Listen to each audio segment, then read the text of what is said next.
It's the afternoon of June 11th, 1955.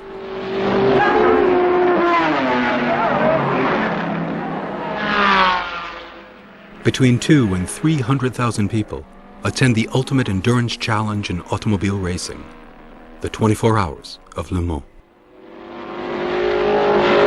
Every year, the race attracts enormous media attention. This year, hundreds of journalists from France and abroad have come, and an army of cameramen are installed around the racetrack. The 24 hours are filmed in black and white and in color for television and movie theaters. The 23rd edition features the most competitive race cars in the world. The competing drivers race at incredible speeds. Speeds never before attained.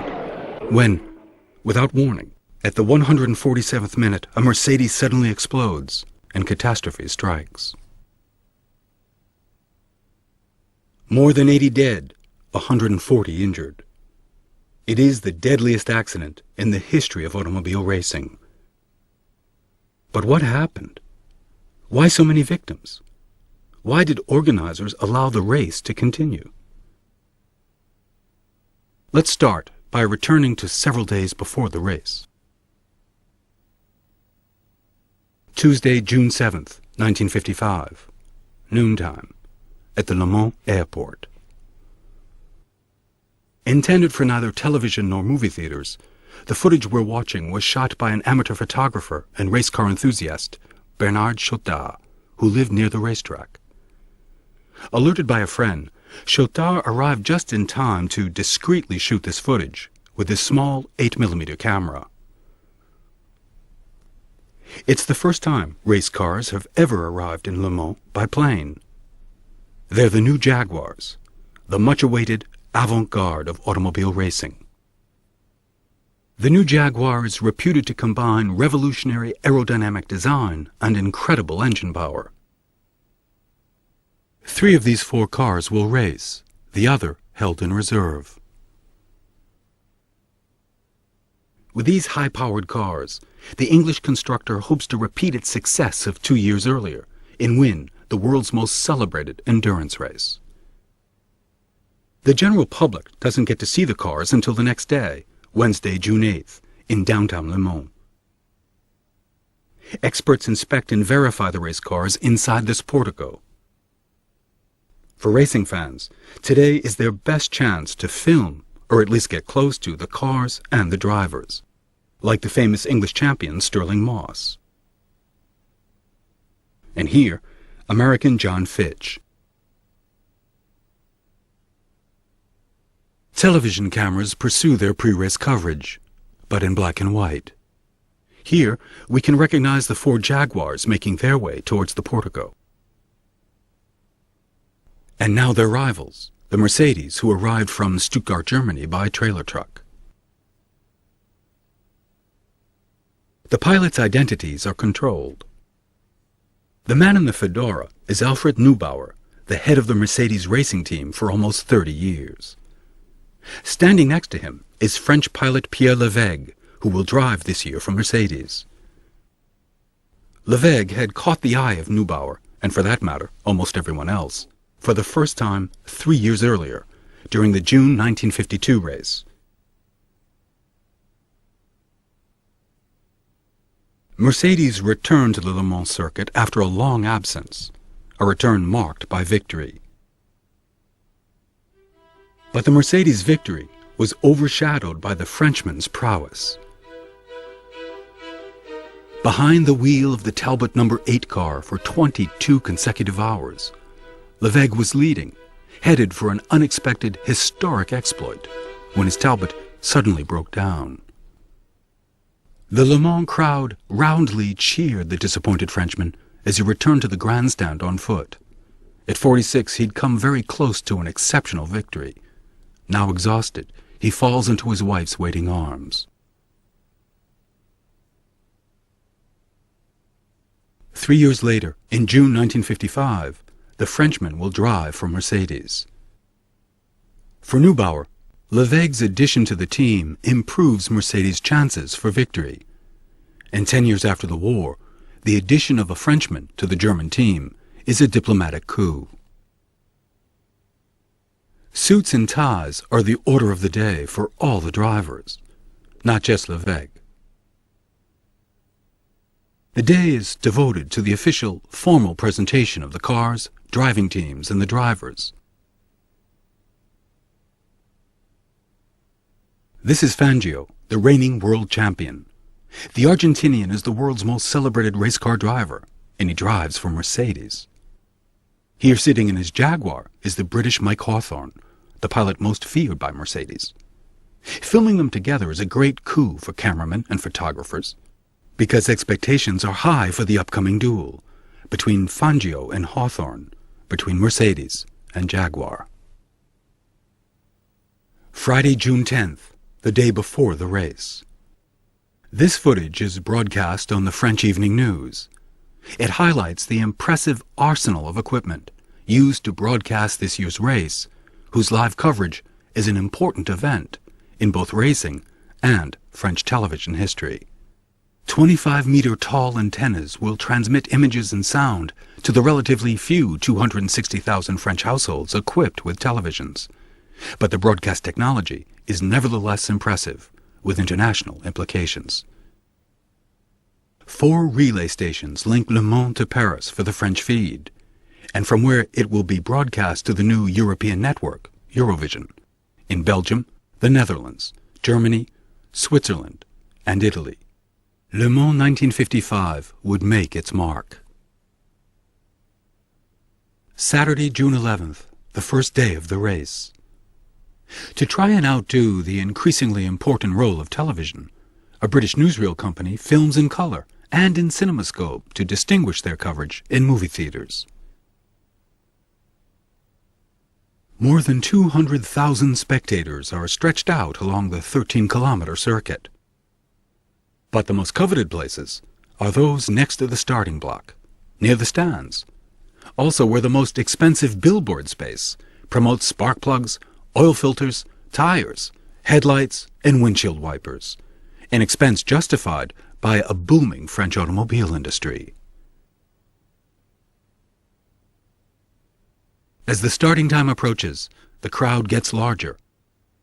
Some arrived very early in the morning to be in the first few rows. Have you noticed the funny little paper hats many are wearing? Let's look again more closely. This one for Pernod, a popular French pastis. And this one for a competitor, Pastis 51. And all these, Martini. In all, 3 brands of French cocktails. Strong arms are a pretty cheap way to make an effect, without paying for expensive billboard space. But the most spectacular publicity campaign is undoubtedly orchestrated by Dunlop Tires. All eyes are on this passerelle as the cars speed through it. At the beginning of the afternoon, our amateur cameraman Bernard Chotard films the starting block from the tribune, the best spot from which to see the arrival of the automobiles. The cars are pushed into place to avoid unnecessary heating of the motors before the race. This is the public's only occasion to see the engineers and pit team members who have prepared the race cars. We can recognize the Jaguars. And here, the Mercedes team, with Neubauer in his fedora walking alongside. Chotard can't film any closer. Only the TV and newsreel cameramen have the right to circulate in the stands. The others, like Chotard, no. The Mercedes mechanics do a final checkup before the beginning of the race. The new air brakes on the latest Mercedes are supposedly a major asset to provide dynamic speed reduction on corners.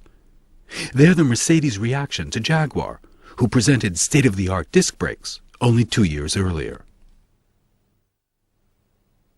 It is almost 4 p.m., starting time. Everyone but essential crew members are cleared from the track, leaving the pilots standing across the track from their race cars, parked at a perpendicular angle from the stands. The start at Le Mans is legendary. The drivers race across the track, leap into their parked cars, start the engines, and speed off. An extremely photogenic release of accumulated tension. This particular starting procedure was already in place in 1926.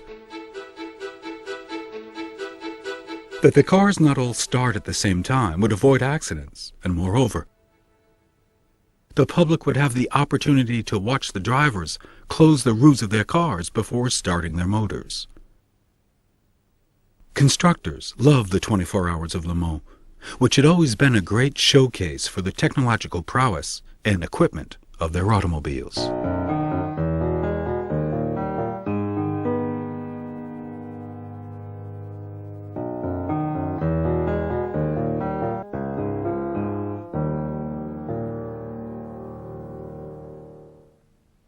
By 1955, of course, the cars were open, no closing the roof before starting the engine.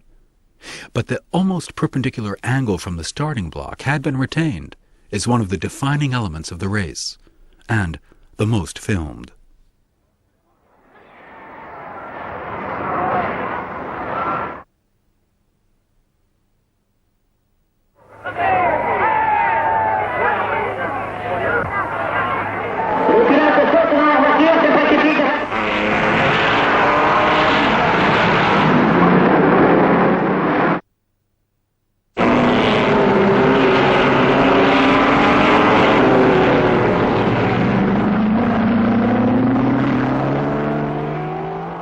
Two hours into the race, and the much-expected duel between Fangio and Hawthorn, Mercedes and Jaguar, confirms its pre-race promise. Speed records fall by the wayside, one after another. Average speed tops 190 kilometers per hour, and top speeds reach almost 300 kilometers an hour. The endurance race turns into a speed race.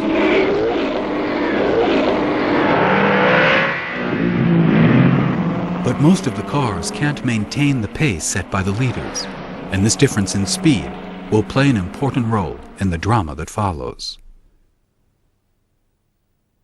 By the 34th lap, most of the cars have made a fuel stop, a moment for the cameraman located near the stands to film the cars, drivers, and pit crews. One of them, J.J. Rubufa, turns on his camera during the 147th minute of the race, and this is what he filmed. Total panic wrenches the front rows of the tribune, home to one of the largest, most densely packed crowds on the circuit. Casualties quickly amass. More than 80 people die, and 140 are injured in seconds. Few people in the stands across the track understand the enormity of the catastrophe before them, their eyes glued on the burning wreckage of what would be identified as Pierre Levegh's Mercedes. The French pilot died instantly. Rescue workers quickly respond to the accident. Evacuation of the dead and wounded is organized. In the midst of this, the race obviously slows down, but it continues. What happened to Levegh's Mercedes? Why were there so many casualties? Let's look much more slowly at the first images of the accident. The cameraman films debris hurled across the bleachers at incredible speed. These are the wheels.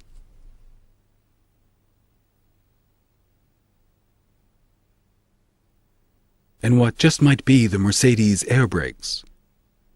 It certainly looks like what we saw earlier.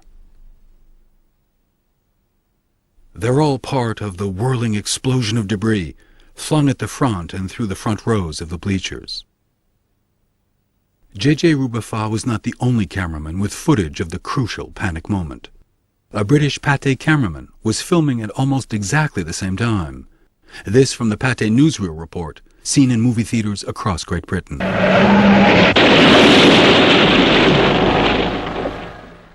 Let's slow down and look again.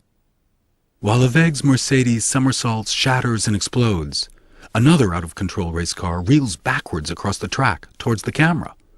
Why? Let's look now at other footage of the accident. And now more slowly at this particular footage. Because the car we see, number 6, is Mike Hawthorn's Jaguar. The driver gets out and away from the other car, an Austin. These two cars are at the origin of a collision that no camera filmed. But this is what happened. The Austin number 26 is passed by Mike Hawthorn's Jaguar number 6, who suddenly pulls up, braking to pull over towards the stand. The Austin swerves to avoid the Jaguar. The Pierre Levegh's Mercedes number 20 climbs up the Austin's tail before hurling off into the talus. The seconds that follow were filmed by 3 cameramen. Why did Levegh's Mercedes dismember so quickly? Because the Mercedes number 20 struck a low concrete wall that provoked the dismemberment. The Austin number 26 mows down 3 people in front of the stands, rebounds off the talus, and skids across the racetrack towards the tribunes before coming to a stop. For the many who witnessed the tragedy, fault lay with Mike Hawthorn and his Jaguar number 6.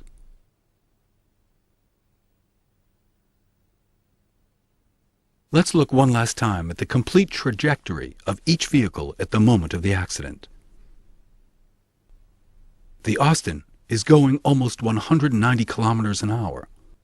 The Jaguar passes it at 240 kilometers an hour before pulling up and considerably slowing down. The Austin brakes, brutally steering away to avoid a collision. The Mercedes, traveling at 240 kilometers an hour, climbs up the tail end of the Austin before taking off, striking the wall, breaking apart, and exploding on the talus. The Austin first skids towards the stands and then back across the raceway. Meanwhile, the Jaguar advances in the service lane, misses its stand, stops for an instant, and then heads back out into the race. Everything took place over less than 200 meters and in 4 seconds. After slowing down for several laps, the race picks up again at full speed. Spectators within 200 meters of the accident know that something very serious indeed has taken place, but those further away are aware of nothing. A first official but imprecise announcement is made during the night. It's not until the next day that the press reveals the enormity of the catastrophe, and only several days later that most French people can see these images in movie theaters. Remember, in 1955, few have television. Les secours s'organisent spontanément. Un prêtre même apporte les derniers réconforts ou la bénédiction de la foi. Tout devient hallucinant. 20, 40, 50, 80 morts, sans blessés graves. La Mercedes du malheureux Levegh se désintègre littéralement, criblant encore tout l'alentour d'éclats de magnésium. Durant près de 3 heures, les ambulances, les sauveteurs, les brancardiers transporteront les victimes vers les hôpitaux par les routes heureusement restées libres parce que la course continue.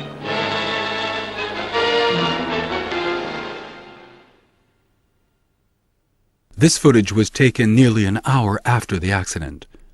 The shell of Levegh's Mercedes is still smoking, the debris still being cleared away. The victims have already been taken to hospitals in Le Mans.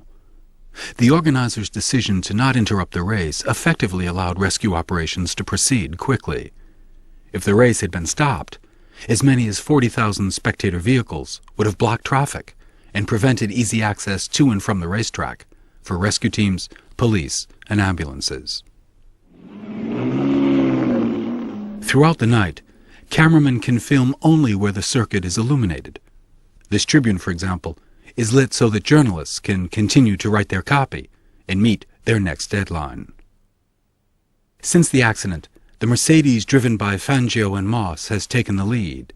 They are closely followed by the Jaguar, driven by Hawthorn and Bueb. At 20 minutes to 1 on the Mercedes stand, Neubauer talks with Fangio, whose co-pilot Moss has taken the lead. Like at every race, Neubauer has stopwatches strung around his neck. We can clearly see two within reach of his hands. But there's a third one, whose cord hangs from the breast pocket of his coat, probably the one that was timing the now-dead Levegh. A little more than an hour later, around 2 a.m., Neubauer will execute the decision made at the Mercedes headquarters in Stuttgart to withdraw his team from the race. Sunday, June 12th, in the rain. These images were filmed early in the morning at different spots on the circuit by our amateur Bernard Chotard and his handheld 8mm camera. The catastrophe at Le Mans has become an international news story since the morning. Here in Le Mans, everyone knows the disastrous consequences of the accident, except the drivers, who've been told as little as possible so as not to perturb them during the race. Mike Hawthorn's Jaguar has taken the lead since the Mercedes team withdrew from the race during the night. Television cameramen returned to film the bottom of the tribune, where there is no longer any trace of the accident.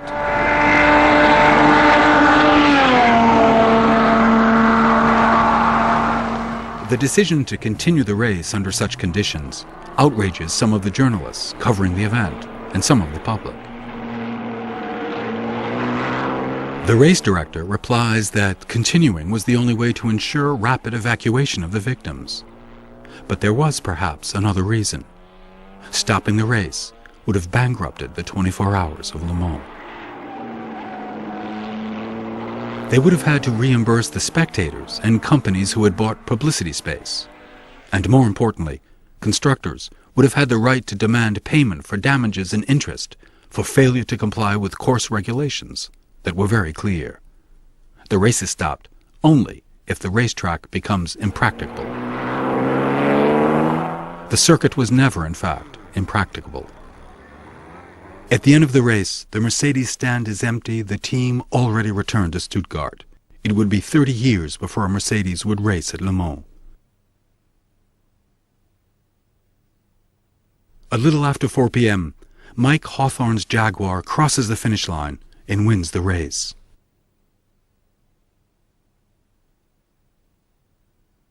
As he and co-pilot Bueb pose for the cameras, they know very little about what actually happened the afternoon before. A part of the press will declare Mike Hawthorn guilty of causing the accident and vociferously turn these images against him.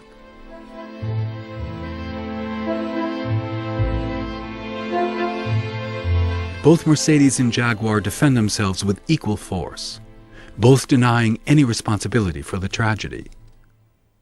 The quickly opened official inquiry leads to dismissal of all charges, clearing both drivers and course organizers of any responsibility. But the accident at Le Mans becomes an affair of state. The French Minister of the Interior suspends all competitions until the end of the season. The same decisions are made in Germany, Spain, and Switzerland. The future of automobile racing is roundly called into question. A few months later, in November 1955, before new strict security measures are even put into place, the 24 Hours of Le Mans organization undertake a major renovation of the racetrack. The work would last more than 6 months. Remember, Bernard Chotard lived close by. He now filmed the circuit renovations with his 8mm camera. The portion of the track passing in front of the tribunes is considerably widened and new stands constructed.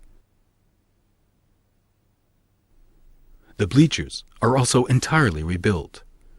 Everything is redeveloped to ensure the protection of the public. Even the Dunlop passerelle over the track is redesigned to reduce the angle of the curve.